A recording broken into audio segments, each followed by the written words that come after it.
Helen's recipes.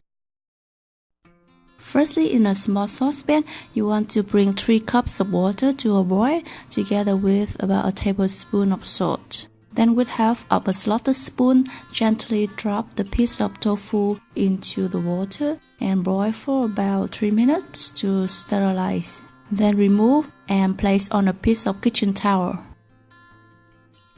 Wrap it up and place some heavy flat objects on top, like a large plate or a cutting board, to squeeze out the water inside the tofu block. You can also place it across a pair of chopsticks hanging over a plate like this and microwave for about 30 seconds. This helps remove the extra moisture in the tofu, making it easier to ferment, has a firmer texture and richer. Then cut the tofu block into about 1-inch cubes.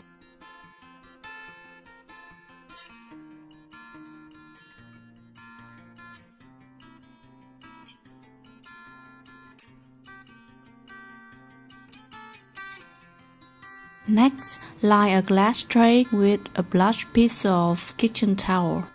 Then place the tofu cubes into the tray, leaving about 1/2 inch space in between each cube.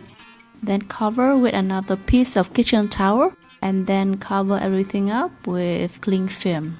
Place it by the window for about 3 to 5 days until it's starting to ferment. You will see the color of the tofu turning quite off-white, and there's a thin yellowish layer coating outside each tofu cube.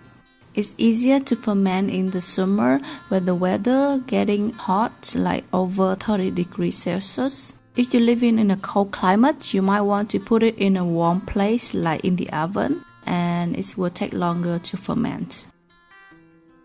Now the tofu cubes have become really soft and delicate. Gently use a pair of chopsticks to lift up and transfer to a glass jar.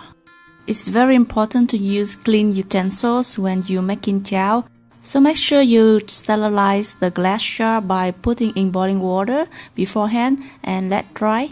My mom likes to roll the cubes over some salt pepper to make the jiao more fragrant and tasty. You can do that too, or you can also roll them over some chili powder to make the jiao look more colorful later. Now simply pouring the brine until it's fully covered the tofu cubes in the jar.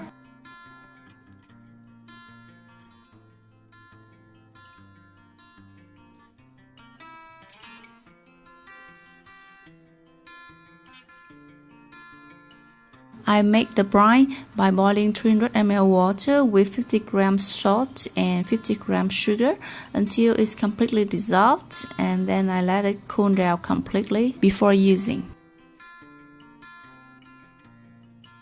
Then top with 60 ml of cooking wine, that's about a 1/4 cup.